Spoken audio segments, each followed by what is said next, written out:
Hello my dear students. तो मैं विजय बहादुर सिंह स्वागत करता हूं आप सभी का LNJE यूट्यूब चैनल पर। तो बच्चों, जो आज का अपना सेशन होने वाला है वो सेशन होने वाला है कि फिजिक्स में 75 प्लस स्कोर कैसे किया जाए। तो आज हम डिस्कशन करेंगे 12th के इलेक्ट्रोमैग्नेटिज्म वाले पार्ट पर, और आप लोगों के कंसर्न को सोल्व करने के लिए मैं स्वागत करता हूं हमारे सीनियर फिजिक्स फैकल्टी अनादि शर्मा सर का। Welcome hello sir. Hello students. So basically जैसा सर ने बताया आपको कि हमारे इस पॉडकास्ट का जो पर्पज़ है वो ये है कि आप लोगों का जो फर्स्ट अटेम्प्ट है उसमें आप 75 प्लस कैसे स्कोर कर सकते हैं फिज़िक्स में, आज हम लोग इस पर बात करने के लिए यहाँ इकट्ठा हुए हैं। तो सर स्टूडेंट्स के कुछ कंसर्न है मेरे पास। तो उसमें से पहला उनका सवाल है कि सर जेईई मेंस का जो फर्स्ट अटेम्प्ट है उसको आप सेकंड अटेम्प्ट से किस तरीके से अलग देखते हैं? क्या इनके बीच में कोई स्ट्रेटेजिकल डिफरेंस है? बिल्कुल स्ट्रैटेजिकल डिफरेंस है। अगर आप दोनों एग्ज़ाम की टाइमिंग को देखेंगे तो आपको समझ में आएगा कि इन दोनों के बीच में ये स्ट्रैटेजिकल डिफरेंस क्यों है।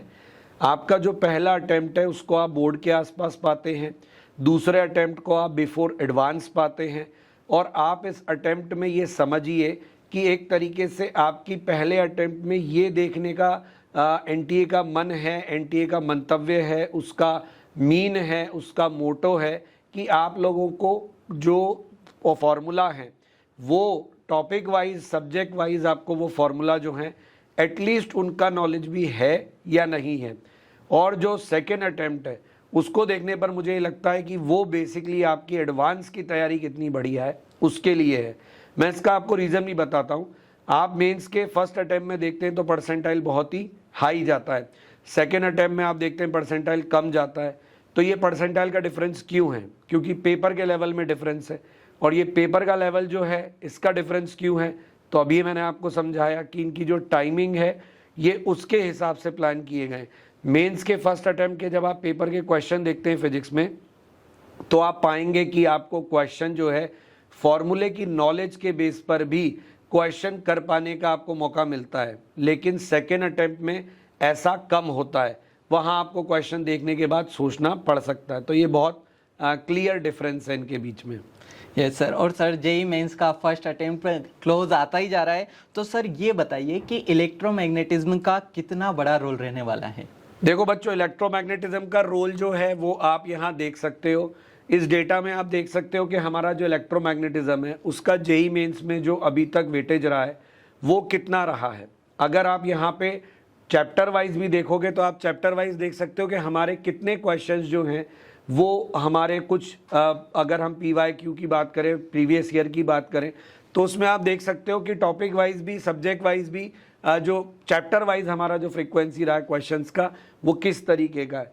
तो इससे आपको देख के डेफिनेटली अंदाज़ा लग रहा होगा कि हमारा जो इलेक्ट्रोमैग्नेटिज्म है ये आपके जेईई मेंस के फर्स्ट अटेम्प्ट में एक बहुत ही क्रूशल रोल प्ले करता है। तो सर जो ये फर्स्ट अटेम्प्ट होगा इनका बच्चों का, तो उसमें इलेक्ट्रोमैग्नेटिज्म से क्वेश्चन जो पूछे जाने वाले हैं उनका लेवल किस तरीके का रहने वाला है? सर एक्चुअली इलेक्ट्रोमैग्नेटिज्म ऑल जो अगर मैं कहूँ, जैसे कि आप जानते हैं कि ये 5-6 चैप्टर का जो है कंबाइंड वो है टर्म, तो यहाँ पे मैं ये कहूँगा कि आप इसको इंडिविजुअली देखें rather than looking at it कि ये पूरा इलेक्ट्रोमैग्नेटिज्म है। आप इसको ऐसे देखिए कि चैप्टर वाइज अगर हम बात करें तो मेरे लिए ये बात थोड़ा बता पाना आसान होगा। जैसे अगर मैं बात करूं इलेक्ट्रोमैग्नेटिज्म में सबसे पहले चैप्टर इलेक्ट्रोस्टैट्स की, तो इलेक्ट्रोस्टैट्स के लिए आप ये मान के चलिए कि क्वेश्चन जो है वो मीडियम और टफ इसी रेंज में रहता है। उसके बाद अगर हम चलते हैं करंट इलेक्ट्रिसिटी पे तो यू विल फाइंड कि आपका जो लेवल है वो ईजी और मीडियम पे आ जाता है। मैं फर्स्ट अटेम्प्ट की बात कर रहा हूँ। कैपेसिटर पे आप जाते हैं तो आपका जो लेवल है कैपेसिटर के लिए जो क्वेश्चन है वो बेसिकली सर्किट वाले आते हैं। प्योर कैपेसिटर बेस पे मेरा ऑब्जर्वेशन है, ये जो सारी बातें मैं आपको कह रहा हूँ ये जो मैंने ऑब्जर्व किया है वो आपके साथ शेयर कर रहा हूँ। तो कैपेसिटर के लिए मैं ये देखता हूँ कि कैपेसिटर में जो सर्किट वाला पार्ट है rather than pure capacitor, circuit वाला पार्ट जो है, सर्किट में कैपेसिटर का जो इन्वॉल्वमेंट है उसके ऊपर क्वेश्चन आते हैं, और उनमें जनरली मीडियम टफ की वैरायटी रहती है। MEC की बात हम करें, मैग्नेटिक इफेक्ट ऑफ करंट की बात करें, मैग्नेटिज्म की बात करें, तो उसके अंदर जो क्वेश्चन है वो फार्मूला बेस यानी कि इजी मीडियम वैरायटी पे रहते हैं। EMI AC में भी आपका इजी मीडियम चलता है, लेकिन इलेक्ट्रोस्टैट्स में मैंने स्पेशली देखा है कि इलेक्ट्रोस्टैट जो है वो मीडियम टफ में ही चलता है। बिल्कुल सर। सर एक बच्चों का कंसर्न ये भी है कि जो इलेक्ट्रोमैग्नेटिज्म का जो भी अपना पार्ट ये कॉम्बाइन है, जितने भी चैप्टर्स हैं, तो ये इलेक्ट्रोमैग्नेटिज्म के जो पार्ट हैं हमारे पास में, अगर इन पार्ट्स के, इन चैप्टर्स के भी हम सब टॉपिक वाइज बात करें तो उनमें आप किस तरीके का वेरिएशन देखते हैं? देखिए, आपका जो इलेक्ट्रोस्टैट्स है उसके अंदर अगर मैं इंडिविजुअल टॉपिक्स पे जाऊं तो इंडिविजुअल टॉपिक्स में मैं ये पाता हूं कि आपका फ्लक्स, आपका पोटेंशियल एनर्जी और डाइपोल, ये वाला जो पार्ट है फर्स्ट अटेम्प्ट के अंदर, ये वाले पार्ट के अंदर क्वेश्चन जो है ज़्यादा घूमता है। करंट इलेक्ट्रिसिटी में आता हूं तो मैं, जैसा कि मैंने आपको कहा, और ये बच्चों आप अपने आप भी देखकर समझने लग जाओगे कि आपका कोई भी जो चैप्टर है, आपका जो सिलेबस है, उसमें पहले तो आप उन चैप्टर को डिस्टिंग्विश कर लो जो कि फार्मूला बेस है। फार्मूला बेस में भी दो वैरायटी हैं, जैसे अब इलेक्ट्रोस्टैट्स में फार्मूला है लेकिन सोचने को भी आपको पड़ता है वहाँ पे। करंट इलेक्ट्रिसिटी में भी आपका KVL वाला जो पार्ट है, KCL वाला पार्ट है, सर्किट वाला पार्ट है, वहाँ आपको सोचना पड़ता है। तो यानी जो सोचने वाला पार्ट है लेकिन फार्मूला लगेगा, उसको आप मान लो कि वो सेकेंड अटेम्प्ट के लिए जा रहा है। लेकिन जो फार्मूला डायरेक्टली अप्लाई होकर क्वेश्चन सॉल्व हो जाते हैं, जैसे कि रजिस्टेंस वाली कैलकुलेशंस जो हैं वो फार्मूला बेस है, R=ρL/A, लेंथ बदल दी, एरिया बदल दिया, रेजिस्टेंस की वैल्यू में चेंज आ गया। फिर दूसरी तरीके के क्वेश्चन हैं आपके मेजरिंग इंस्ट्रूमेंट वाले। तो ये जो हैं ये formula based question, direct question, इनकी प्रोबेबिलिटी ज़्यादा है। ऐसे ही अगर मैं आगे बढ़ूँ, मैं कैपेसिटर में बात करूँ तो मैंने कैपेसिटर में आपको पहले भी बताया, कैपेसिटर में आपके सर्किट बेस्ड क्वेश्चन जो हैं वो ज़्यादा हैं।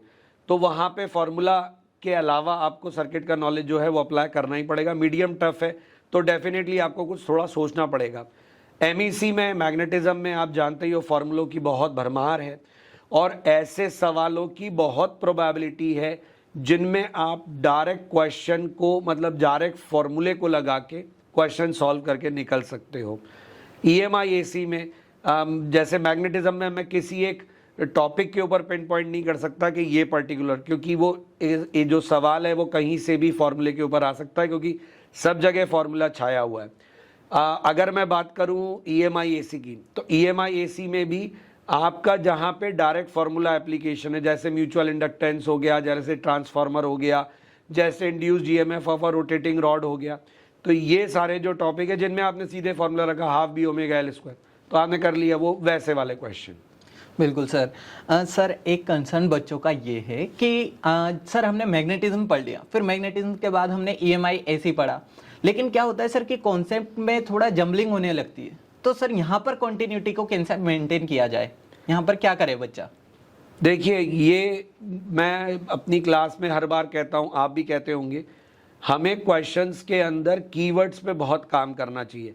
कीवर्ड्स अगर हमारे पास है ना तो हमें क्वेश्चंस में कभी भी कंफ्यूजन नहीं होता। जैसे मैग्नेटिक फील्ड के सवाल आप देखेंगे तो मैग्नेटिक फील्ड के सवालों के कुछ कीवर्ड्स है, जैसे हैशटैग होता है ना हमारा, ऐसे कीवर्ड्स होते हैं, जैसे मैग्नेटिक फील्ड, फोर्स है ना, मूविंग चार्ज, ये मैग्नेटिज्म डायरेक्ट, ऐसे करके कीवर्ड्स आपको दिखेंगे जिनसे आप क्लियरली समझ सकते हो। लेकिन EMI के सवालों के लिए आपको कैसे वर्ड मिलेंगे?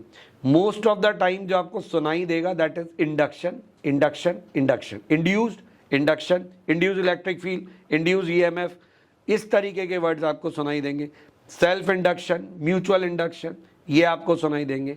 तो इससे आप फ्रीक्वेंसी से पता लगा सकते हो कि भाई कौन सा टॉपिक जो है वो EMI का है, कौन सा क्वेश्चन EMI का, कौन सा मैग्नेटिज्म का है, और सेपरेटली आप उनको डील कर सकते हो।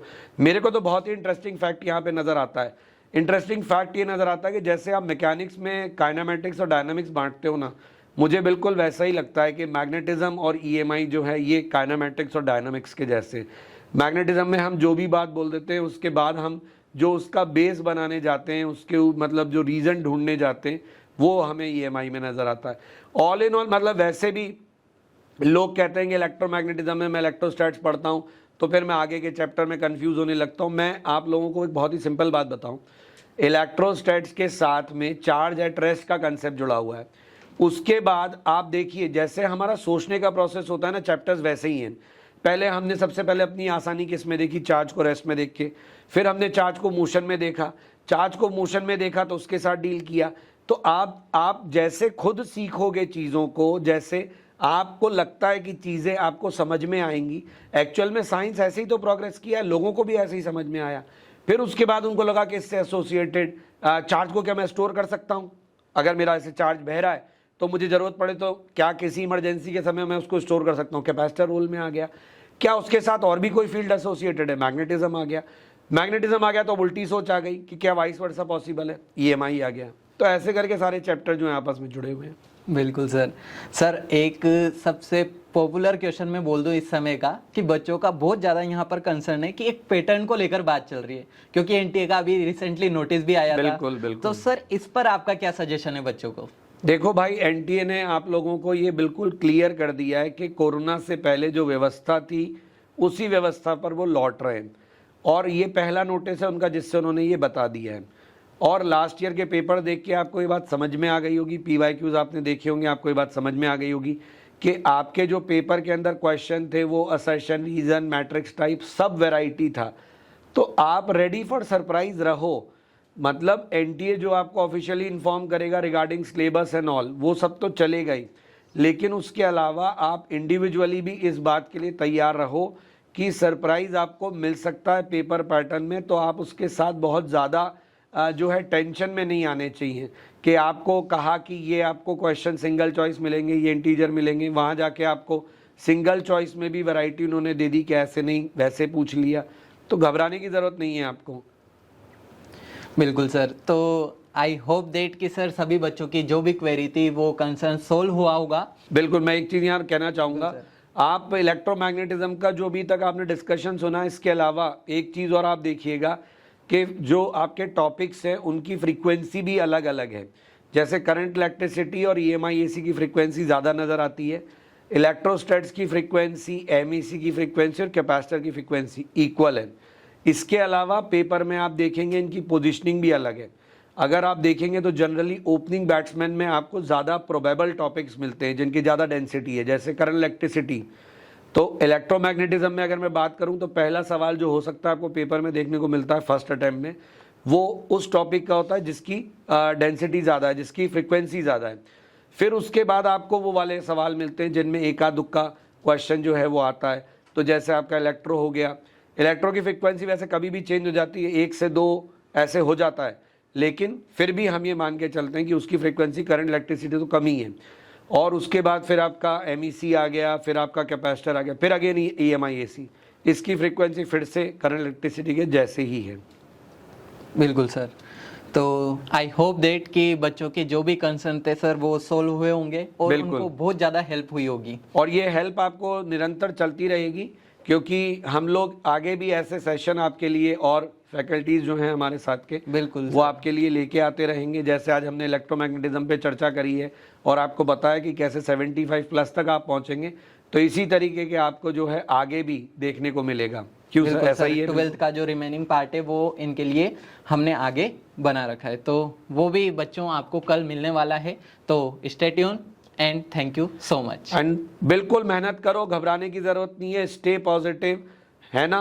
और आपको जो भी एग्ज़ाम के बारे में मिल रहा है जानने को, उसके अलावा एक थंब रूल याद रखो कि आपको पढ़ना तो पूरा ही है।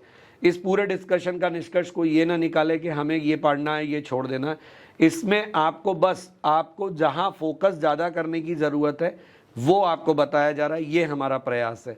और हम सब ये मानते हैं, ये सब हम लोगों की विश है कि आप लोग अच्छे से अच्छा रिजल्ट लाएँ, अपनी जो भी आप एफर्ट डाल रहे हैं उसमें आप पूरे तरीके से सक्सेसफुल हो।